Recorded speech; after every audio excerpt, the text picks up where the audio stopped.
porque yo me levanto de madrugada, yo te amo, yo te honro, yo te sirvo. Eso no cuesta nada al decirlo, ¿saben?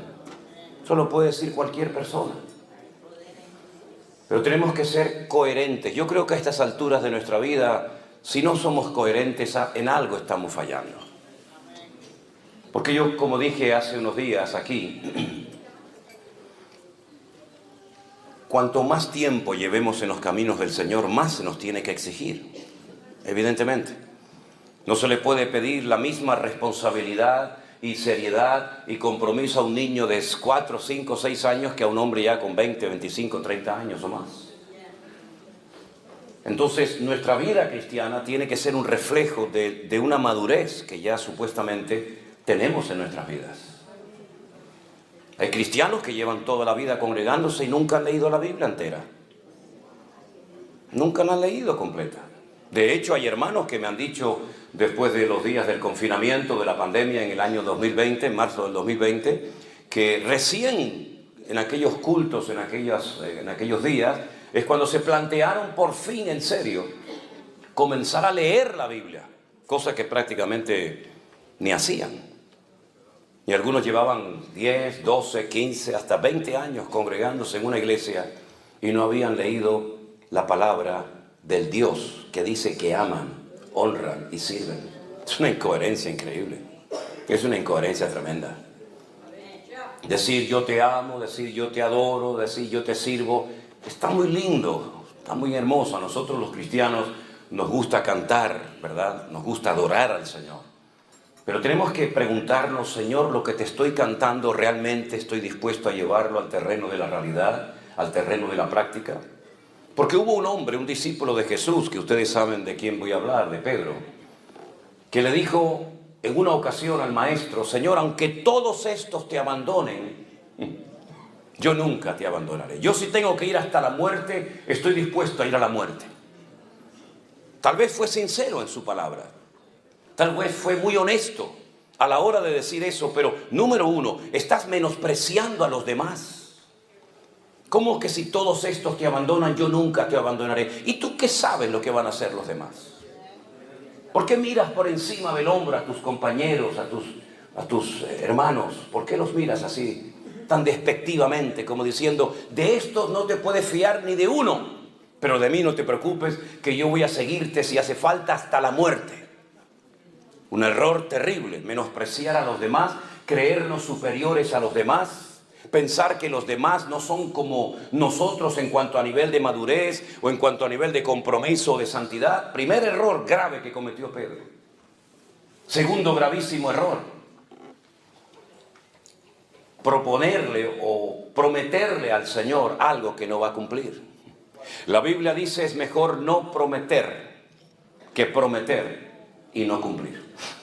Eso dice la palabra de Dios. Pero él le prometió al Señor que le acompañaría hasta la muerte y no cumplió con su palabra. Mintió. Luego el cristianismo no solamente se vive con el corazón, con los impulsos del corazón, con las emociones, sino con la cabeza. El apóstol Pablo dijo que él es nuestro culto racional. No es una locura, no es que yo me emociono. Señor, te seguiré a donde quiera que tú vayas. Pero primero déjame que me despida de mi padre. Primero déjame que... Y el Señor dice, quédate en tu casa, no me sirves. ¿Verdad? Creo que falta mucha cabeza en la iglesia. Hay mucha emoción, hay mucho impulso, hay muchos deseos hermosos. Pero tiene que haber una sana combinación, un equilibrio entre la cabeza y el corazón. Porque de lo contrario, podemos convertirnos en personas emocionales. Y las personas emocionales, dice la Biblia en la carta de Pablo a los Efesios, que son tremendamente fluctuantes. Hoy están, mañana no están. Hoy a por todas, mañana no sé dónde me he metido, etcétera, etcétera, ¿verdad? Así que es cabeza y corazón.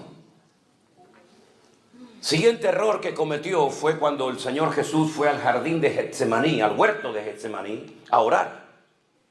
Y le dijo a sus discípulos, incluido a Pedro, orad por mí, porque hoy, esta noche, mi alma está triste hasta la muerte. Esto es para los que dicen que un cristiano no puede estar triste. Si mi Señor estuvo triste, y pidió oración, ¿cómo no voy a estar yo en algún momento de mi vida decaído, triste o desanimado? ¿Verdad? ¿Y qué hizo el Señor? ¿Ocultó su tristeza? ¿Aparentó, fingió que estaba pasándolo mal? No, Él pidió oración, como tenemos que hacer todos y cada uno de nosotros. Hermanos, oren por mí, yo oro por ustedes, ustedes oren por mí, mutuamente nos apoyamos juntos en el nombre del Señor. El Señor va al huerto de Getsemaní a orar, y Él curiosamente nos dice, de los 4 evangelios hay uno que nos dice que Él llevaba escondida en su ropa una espada. No sé para qué tiene que llevar un discípulo de Cristo una espada, o un cristiano una pistola, o una metralleta. ¿Será que esa promesa de que el ángel del Señor acampa alrededor de nosotros y nos defiende no es suficiente? Entonces dice la Escritura que cuando vinieron a prender al maestro, Pedro sacó la espada y dice que le cortó la oreja al siervo del centurión. Cómo tenía que sangrar y gritar aquel muchacho en plena oscuridad, ¿verdad? Cortarte una oreja tiene que ser algo terrible. Pero yo tengo una opinión personal, no es Biblia, pero tengo mi opinión personal. Yo creo que realmente lo que Pedro quiso hacer es cortarle la cabeza. Pero aquel muchacho tuvo reflejos y la movió y solamente le cortó la oreja, pero probablemente lo hubiera matado esa noche. Y el Señor Jesús no lo felicitó como en otras ocasiones, sino que le dijo, guarda tu espada, porque el que a espada mata, a espada muere. Yo no necesito que usted me defienda, así que guarda tu espada. Un grave error de Pedro, aparte de los que ya he mencionado, es defender al Señor con armas carnales. La Biblia dice, aunque andamos en la carne, no militamos según la carne, porque las armas de nuestra milicia no son carnales, pero son poderosas en Dios para destruir fortalezas y para llevar cautivo todo pensamiento a la obediencia de Cristo Jesús. No es con espada, no es con ejércitos, es con mi Santo Espíritu, dice el Señor. Y la Biblia habla de una espada, pero la espada del Espíritu, que es la palabra de Dios. Y no mis armas carnales, como puede ser el carisma, la elocuencia, la experiencia, etcétera, etcétera. Otro error terrible que cometió Pedro. Pero siguió descendiendo, porque se había olvidado de una palabra que el Señor le había dado esa noche. Antes de que el gallo cante, tú me negarás 3 veces. Cuando hay una palabra del Señor, y en este caso una palabra específica para la vida de Pedro, tú tienes que valorar y tener en cuenta que hay una palabra detrás de tus acciones, detrás de tus actos, y tú no la tienes en cuenta. Tú sigues empeñado en demostrar que tú eres mejor que nadie. Tú sigues empeñado en convencer al Señor de que esa palabra no puede ser así, sino que yo te voy a ser fiel hasta la muerte. Y no fue así, todos lo sabemos. Siguió al Señor cuando es prendido por los romanos, pero lo sigue, dice la Biblia, de lejos. ¿A qué distancia estás viviendo de Cristo? Las ovejas, cuando se separan del rebaño a más de 15 o 20 metros, se pierden porque tienen una muy mala visión. Y por eso se pierden y necesitan de un pastor, porque tienen una vista terrible, un olfato pésimo, un oído pésimo y no tienen sentido de la orientación. Y Pedro seguía al Señor, pero, dice la Escritura, de lejos. Y no se puede seguir al Señor, y menos en estos tiempos, de lejos. No se puede seguir al Señor de lejos. Pero hay un paso más. La Biblia dice que mientras estaban interrogando al Señor en la mazmorra, en la cárcel que tenía uno de los sumos sacerdotes llamado Caifás, él estaba calentándose al fuego junto con los romanos. Dime con quién andas y te diré quién eres, dice el refrán. El que al buen árbol se arrima, buena sombra le cobija. Y Proverbios dice, él anda con sabios y sabio serás. Te estás calentando en un fuego ajeno. Ya tu corazón no arde con el fuego del Señor, sino con un fuego ajeno. ¿Qué conversaciones? ¿Qué bromas? ¿Qué cosas estaban hablando ahí? No es tu lugar, tú no tienes por qué estar ahí, no vas a tener fuerza para poder soportar la presión que te va a venir encima. Dice la Biblia que las malas, escuche bien esto, las malas conversaciones corrompen las buenas costumbres. Y Pedro estaba en medio de un ambiente que no era el idóneo. no estaba alimentando su fe, no estaba cerca del Señor, estaba con los romanos calentándose en fuego ajeno. Y entonces, después de estas debilidades, detrás de estos pasos terribles que fue dando progresivamente, apareció en la escena una muchacha que se le queda mirando y le dice a los romanos: oigan, este también es uno de ellos. Y Pedro dice: te equivocas, yo no soy ninguno de ellos. Sí, tú eres uno de ellos. Yo te vi caminando con Jesús y con el resto de sus discípulos. Y negó, y al momento, dice la Biblia, que el gallo cantó. Y entonces es cuando en ese momento sale el Señor de la cárcel, se le queda mirando fijamente. Se cruzan las miradas de Pedro y del Maestro, y sin palabras, dice la Biblia, que fue quebrantado y salió de allí llorando amargamente. Acababa de cometer el peor pecado que puede cometer un creyente, que es renegar de su fe en Cristo. No tener el valor para confesarlo públicamente, es decir, esto se llama apostatar. Apostatar de la fe. Negar a un Señor, negar una fe, negar un modelo, un estilo de vida, porque no quieres que te reconozcan como uno de sus discípulos. Y entonces dice que se fue y lloró amargamente. No fue a la cruz con el Señor, no estuvo al pie de la cruz, como por ejemplo estuvo Juan y su madre y María Magdalena y otras mujeres, sino que se marchó a llorar. Pero las lágrimas no sirven para nada si no hay un verdadero y genuino cambio en tu corazón. Hay gente que llora porque ha destrozado su vida. Hay gente que llora porque ha perdido su matrimonio. Hay gente que llora porque ha perdido un hijo. Hay gente que llora porque saben que están haciendo algo incorrecto ante los ojos de Dios, pero no hay cambios. Y no es suficiente con llorar, no es suficiente con reconocer, hace falta un arrepentimiento genuino y hace falta una conversión genuina y un compromiso genuino con el Señor. Y Pedro lo único que hacía era llorar y llorar y llorar, pero las lágrimas solamente no cambian a nadie. La historia dice que se llevaron al Maestro y efectivamente lo crucificaron, lo colgaron en un madero. Y allí estuvo desde las 7 de la mañana, cuando se hacía el primer sacrificio de la mañana en el templo de Jerusalén, que se llamaba Shacharit, y estuvo hasta las 3 de la tarde, colgado en aquel madero, hasta la hora del sacrificio de la tarde, que se llamaba Minjá.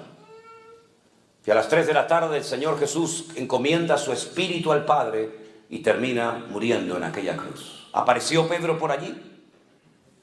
¿Fue por la cruz a pedir perdón al Señor, al Maestro? No apareció. ¿Dónde estaba? Ni tú ni yo lo sabemos. Ni nadie te lo puede decir. Pasaron 72 horas y los discípulos pensaron que ya se les había venido el mundo encima. Ya el Maestro está muerto.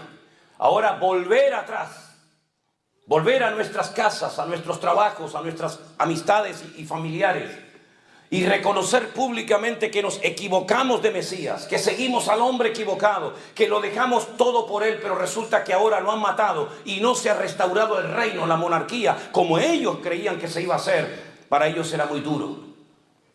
No se atrevieron a ir ese primer día allí a Capernaum o a Tiberias o a Galilea, sino que se encerraron en una casa y dice que estaban muertos de miedo, porque en cualquier momento los romanos podían venir a prenderlos a ellos también y crucificarlos como a su Maestro.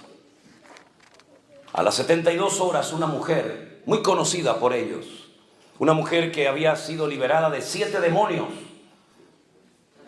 una mujer que la conocemos como María Magdalena, porque era de una localidad muy conocida en aquella época llamada Magdala, que era el puerto al que se llevaba el pescado para echarle sal, y de ahí salían rumbo al Mediterráneo para llevar ese pescado a Roma. Esa mujer resulta de que fue la primera en ir al sepulcro, porque ella era tal vez una de las pocas personas que se acordaba de que el Maestro había dicho antes de ser crucificado: yo resucitaré al tercer día. Destruid este templo y lo reedificaré en 3 días. Y se reían de él y le decían: 40 años tardó Herodes en reedificar este templo y tú dices que lo vas a destruir y en 3 días lo reedifica. Pero dice la Escritura, pero él hablaba del templo de su cuerpo. Juan no fue al sepulcro a los 3 días, no fue tampoco Pedro, no fue Santiago, no fue Bartolomé, no fue Felipe, no fue Tomás. Fue una mujer acompañada seguramente de otras, y cuando llega al sepulcro se da cuenta de que la tumba está abierta y vacía. Y comienza a llorar, y comienza a llorar. Probablemente le pasó por la mente: han profanado la tumba, se han llevado el cuerpo de mi Señor. Y entonces encuentra a alguien que le dice: dime dónde lo han llevado, que yo me lo llevo. Es increíble, ¿verdad? Y en ese momento oye una voz que le dice: María. Y ella reconoce, porque las buenas ovejas reconocen la voz de su pastor. Y le dice: no sigas llorando, María, no busques entre los muertos al que vive, porque ha resucitado.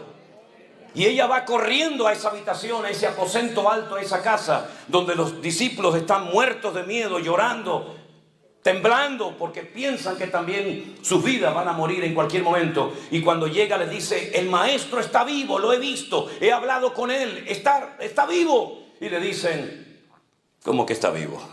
Salen corriendo al sepulcro y dice la Biblia que Juan llegó primero, pero no entró. Y después llegó Pedro y dice: entró, vio y creyó. Y vio una tumba vacía.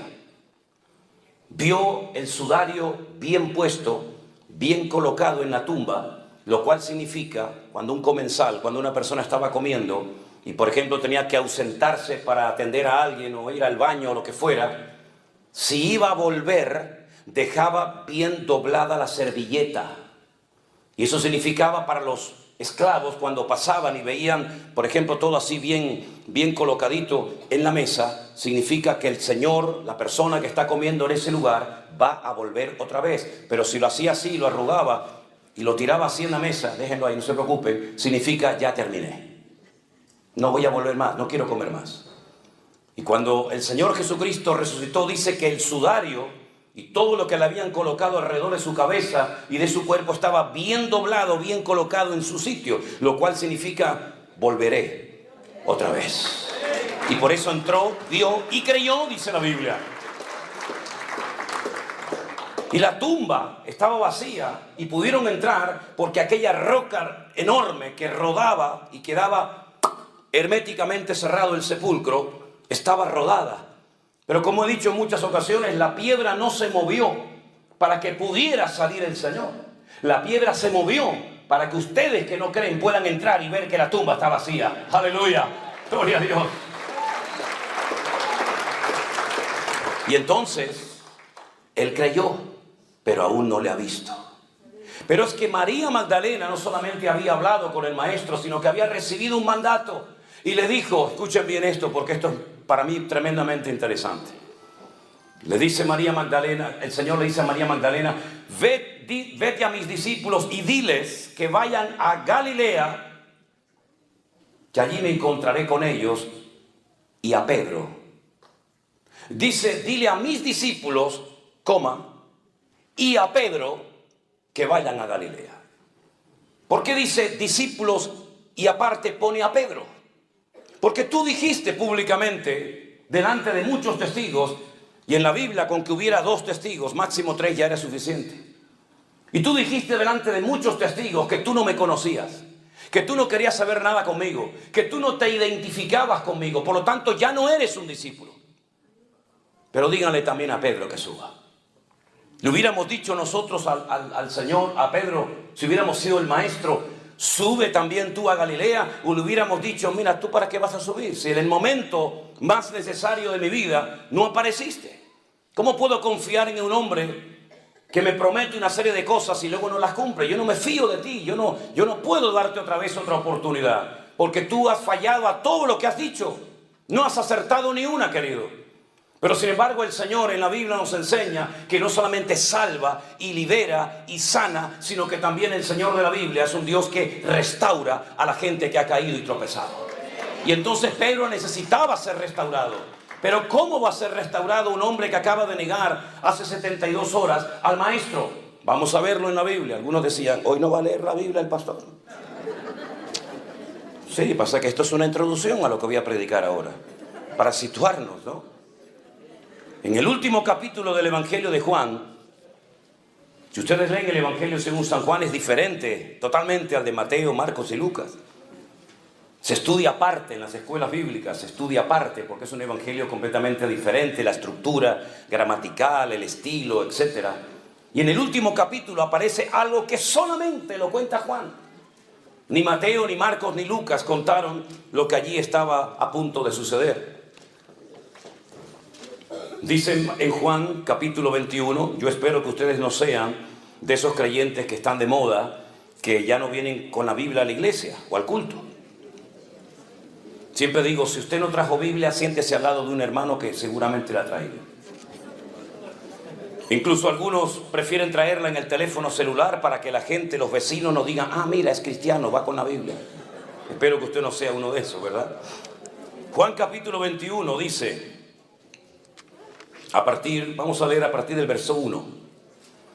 Después de esto, Jesús se manifestó otra vez a sus discípulos junto al mar de Tiberias y se manifestó de esta manera. Estamos en el norte de Israel, estamos en el mar de Tiberias o Genesaret o el Kineret.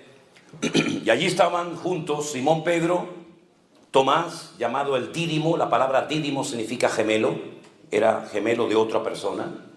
Natanael, el de Caná de Galilea, los hijos de Zebedeo y los otros y dos de sus discípulos.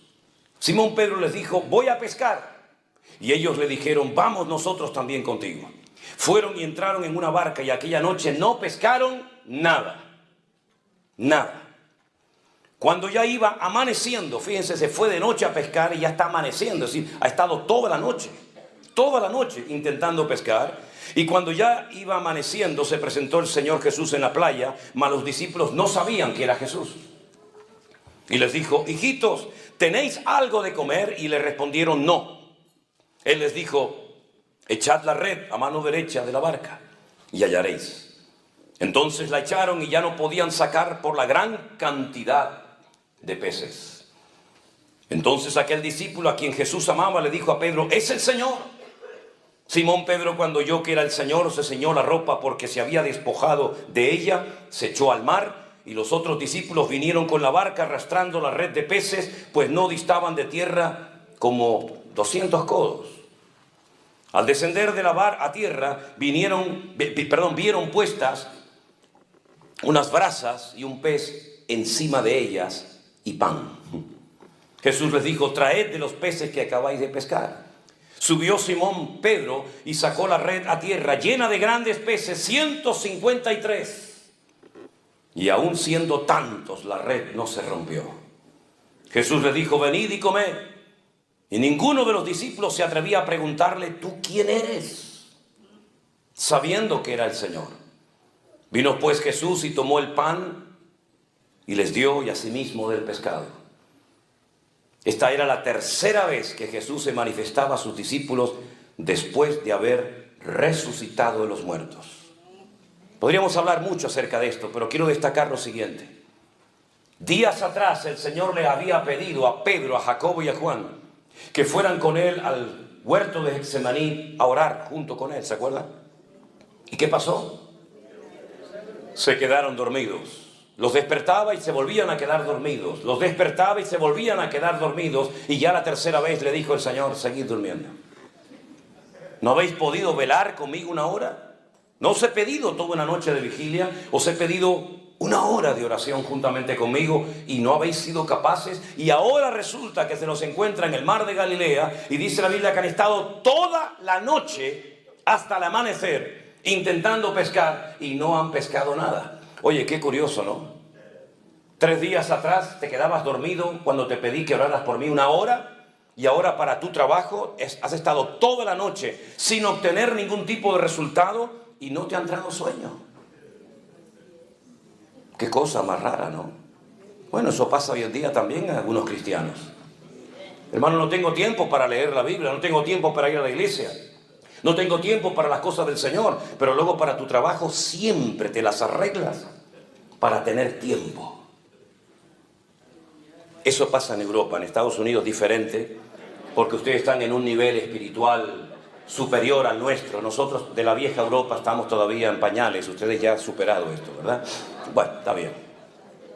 Cuando hubieron comido, ya están satisfechos, ya han comido, ¿no? Ya están contentos. Ok, ahora viene. Fíjense cómo el Señor restauró a Pedro. Jesús le dijo a Simón Pedro. Simón, hijo de Jonás. No el Jonás del Antiguo Testamento, evidentemente, otro Jonás, ¿no? ¿Por qué le menciona al Padre? ¿Qué tiene que ver el nombre del Padre con lo que el Señor está a punto de hacer en Pedro? Simón, hijo de Jonás, ¿me amas? ¿Me amas más que estos? Y él le respondió, sí, Señor, tú sabes que te amo. Y él le dijo, apacienta mis corderos. Jonás fue un profeta que sabía la voluntad de Dios, pero fue un profeta rebelde. No quiso poner en práctica el llamado de Dios para su vida. Y por eso te estoy mencionando el nombre de tu padre.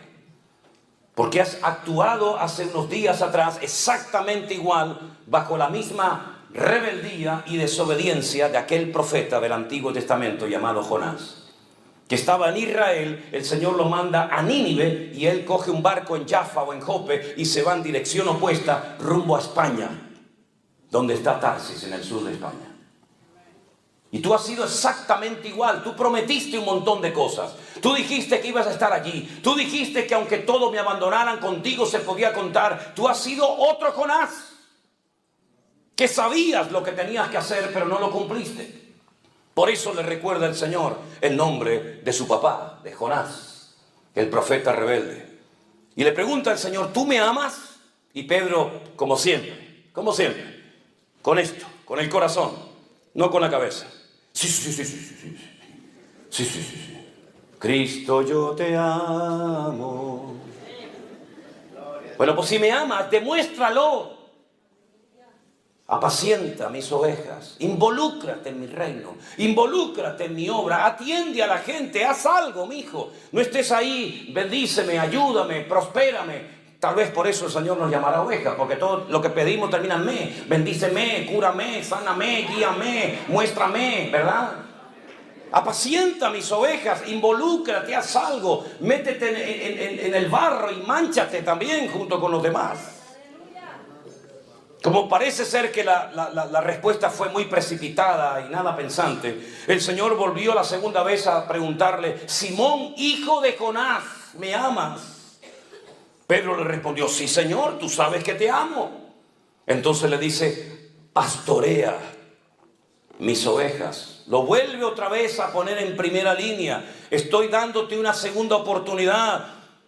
Estoy volviendo a confiar en ti. Tú me has negado, pero yo te vuelvo a restaurar. Yo te vuelvo a poner en primera línea, apacentando las ovejas, apacentando mis corderos, atendiendo a la gente. Te estoy restaurando, te estoy dando otro voto de confianza. Aprovechalo.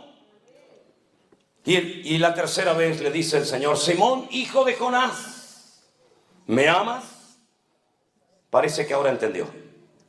A la tercera va la vencida, dicen por ahí, ¿no? Pedro se entristeció de que le dijese la tercera vez. 3 veces me negaste. 3 veces tendrás que confesar públicamente delante de estos testigos que tú me amas.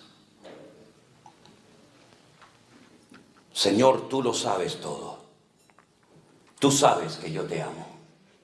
Jesús le dijo, pues, apacienta mis ovejas. El Nuevo Testamento se escribió en griego. Y en el griego, como bien saben ustedes, hay varias palabras para hacer referencia al amor. No es como en nuestros idiomas que hay una y ya está. Y por el contexto tienes que interpretar a qué tipo de amor estamos haciendo referencia. En el griego no. En el griego, igual que en el hebreo, hay palabras concretas y específicas para que la gente no malinterprete el mensaje. Está la palabra eros, está la palabra fileo y está la palabra ágape. Las 3 hablan de amor, pero de distintos amores. El amor ágape, para más información, lo pueden encontrar descrito perfectamente por la pluma de Pablo en 1 Corintios capítulo 13. El amor nunca deja de ser, todo lo cree, todo lo soporta, todo lo espera, ¿verdad? No se irrita, no guarda rencor, no busca lo suyo. Ese es el amor ágape. Y el Señor le está diciendo en el texto griego, le dice, Pedro, ¿tú me agapeas? Y Pedro le responde, Señor, yo te fileo. Eso no se puede ver en ningún otro idioma más que en el texto original. Si yo te estoy pidiendo este nivel de amor y tú me estás bajando el listón y me dices te amo, pero no como yo te amé a ti, sino como tú crees que me puede llegar a mí, y a mí no me sirve con ese amor tan bajo que tú me estás diciendo tener por mí.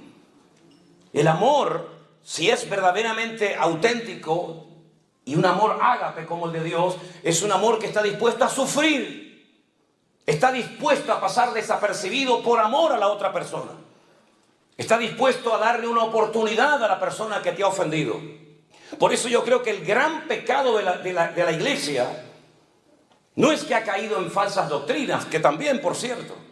El gran pecado de la iglesia no son las divisiones internas que nos han caracterizado durante años, que las hay también. El gran pecado de la iglesia y de todos nosotros es que no amamos a Dios como lo deberíamos de amar. Somos capaces de estar una hora cantando y repitiendo lo mismo, pero en el fondo realmente amamos a Dios por encima de padre, de madre, de dinero, de trabajo, de nuestra propia vida. Amamos realmente a Dios.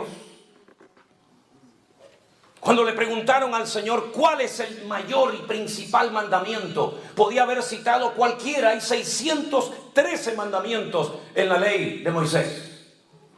Y él dijo, el principal mandamiento de todos es este: escucha, Israel, el Señor nuestro Dios uno es.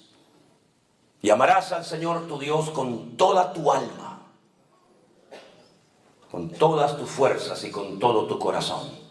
Y estas son las primeras palabras que aprende un niño de labios de su propio padre.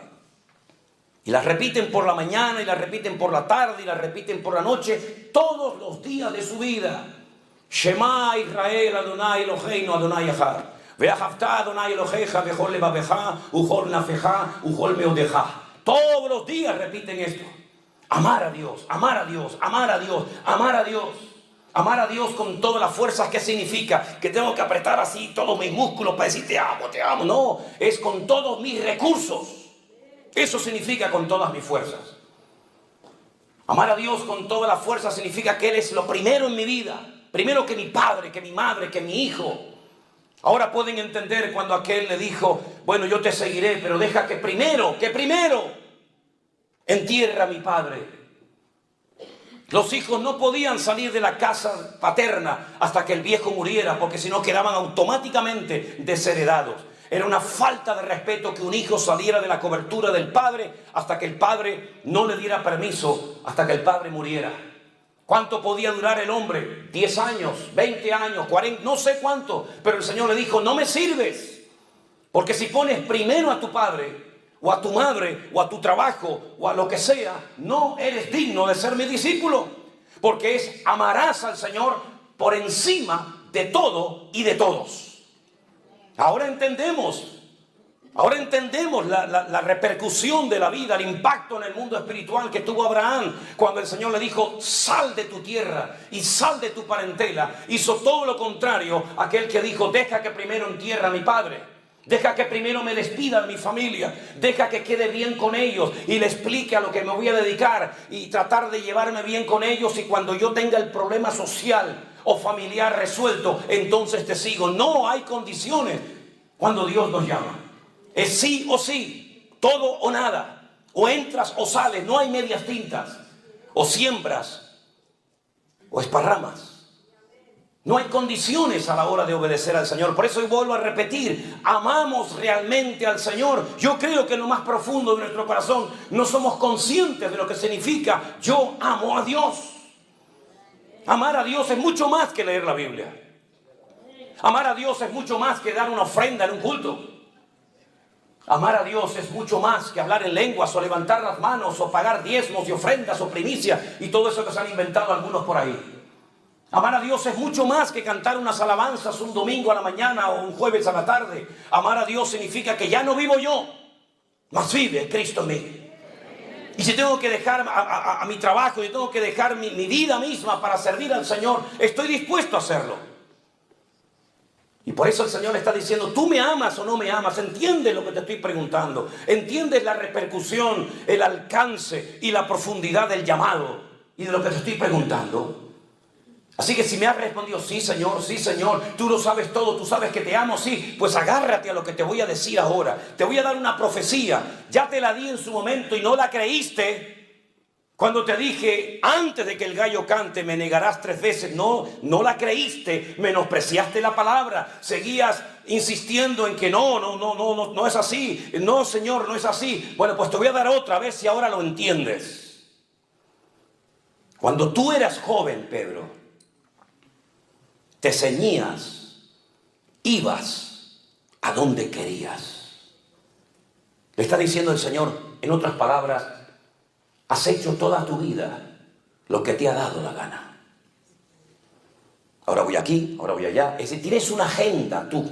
Y en esa agenda hay gente que quiere meter a Dios. Pero Dios no tiene que ser puesto en ninguna agenda personal o privada. Es más, con Dios no se usa agenda, porque Él es mi agenda propia. Así que cuando eras joven, te recuerdo que te ceñías, ibas a donde querías. Es decir, eras un caballo desbocado, hacías lo que te daba la gana, hablabas con quien te daba la gana, ¿verdad? Mas cuando ya seas viejo, es decir, cuando madures, estos son eufemismos, es una forma de transmitir un mensaje. Como cuando Pablo dijo, cuando yo era niño, ¿se acuerdan? Yo hablaba como un niño, pensaba como un niño, juzgaba como un niño. Mas cuando ya fui hombre, cuando maduré, cuando crecí, dejé lo que era de niño.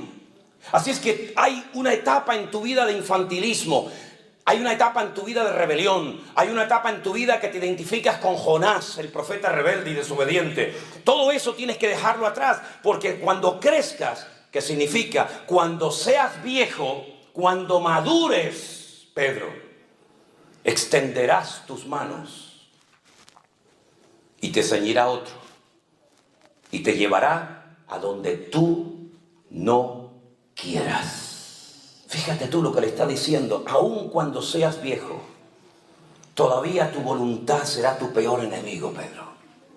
Te van a llevar a la muerte, te van a llevar a la crucifixión y todavía tendrás una lucha en tu interior tremenda. ¿Cómo puedo vencer esa lucha interior? Ese enemigo que llevo dentro, esa batalla que se parece a aquella batalla que tenía aquella mujer embarazada cuando decía, Dios mío, se están matando, se están peleando, se están dando patadas y puñetazos mis hijos en mi vientre, pero ¿esto qué es? ¿Qué me pasa? Tengo una lucha dentro de mis entrañas. Y se fue a consultar con el Señor y le dijo, es que llevas 2 en tu vientre. Y por eso esos 2, uno representa la carne y otro representa el espíritu, y son antagónicos, son opuestos, van a ser enemigos toda la vida. Y hablo de Jacob y Esaú, ¿se acuerdan? Pues en nuestro interior llevamos una batalla, una guerra. Por eso dice Pablo que nuestra batalla no es contra sangre y carne, sino contra principados, contra potestades, contra gobernadores de las tinieblas, contra huestes espirituales de maldad en las regiones celestes. Hay una guerra. Quiero, pero no quiero. Sí, pero no. Voy, pero en el fondo no. Es esa guerra. ¿Cómo se vence esa guerra? Miren a Jesús lo que hizo. Se metió dentro del huerto de Getsemaní y dijo, Padre, no se haga mi voluntad, sino la tuya. Y fue quebrantado, fue triturado allí. Y dijo, pasa de mí esta copa, más no se haga mi voluntad, sino la tuya. Es decir, es una guerra que no se gana de pie. Es una guerra que se gana de rodillas. Cuando dice, Señor, yo me rindo. Me rindo. No sé nada, no puedo nada, no entiendo nada. Yo me rindo a ti. Es entonces cuando el Señor dice, ahora has entendido. Y cuanto antes lo entiendas, mucho mejor para ti y para los tuyos. Así que vas a llegar a esa edad avanzada y te van a llevar a donde tú no quieras. Y ahora dice, porque allí estaba oyendo como testigo Juan, y dice, esto dijo, dando a entender con qué muerte había de glorificar a Dios. Y dicho esto le dijo, sígueme. Has dicho que me amas, lo acabas de decir ahora 3 veces, te han oído todos. Tú sabes que te amo, tú sabes que te amo Señor, tú sabes que te amo más que a la pesca, más que a mi familia, más que a la red, más que a la barca, te amo. ¿Me amas? Muy bien, perfecto. Te pones a trabajar desde ahora mismo. Porque yo te saqué de ese trabajo para convertirte y prepararte y capacitarte para que fueras pescador de almas. Y has vuelto otra vez atrás. Te saqué de ahí y te vuelves otra vez atrás. Y en ese acto de desobediencia has arrastrado a Tomás, a Juan, a Santiago y a otros. Así que sal de ahí, sígueme. Y quiero que sepas que el premio que te voy a dar al final de la carrera es que te voy a dejar que te maten, que te cuelguen, que te crucifiquen exactamente igual que me hicieron a mí. Amamos al Señor. Amamos al Señor. ¿Quién está soñando con jubilarse? No sé cómo llaman, jubilarse, con retirarse y decir, bueno, yo cuando tenga una cierta edad me compraré un rancho con mis caballos, mis gallinas, mis ovejas, disfrutaré de la vida, viajaré por Europa, iré por aquí, iré por allá, iré a ver al pastor Manolo Sierra a Tenerife, iré con él a Israel, me compraré mi buen auto y terminaré mis días rodeado de mis nietos y de mis bisnietos y etcétera, etcétera. El Señor le dijo, olvídate de eso. La guinda, la corona del pastel va a ser que termines tus días crucificado, dando tu vida por mí. ¿Te imaginas que el Señor nos dijera eso a nosotros? Gracias a Dios que no sabemos de qué vamos a morir, ni cuándo, ni dónde. Gracias a Dios que no sabemos si moriremos de un accidente de tráfico, de una caída de un avión o de lo que sea.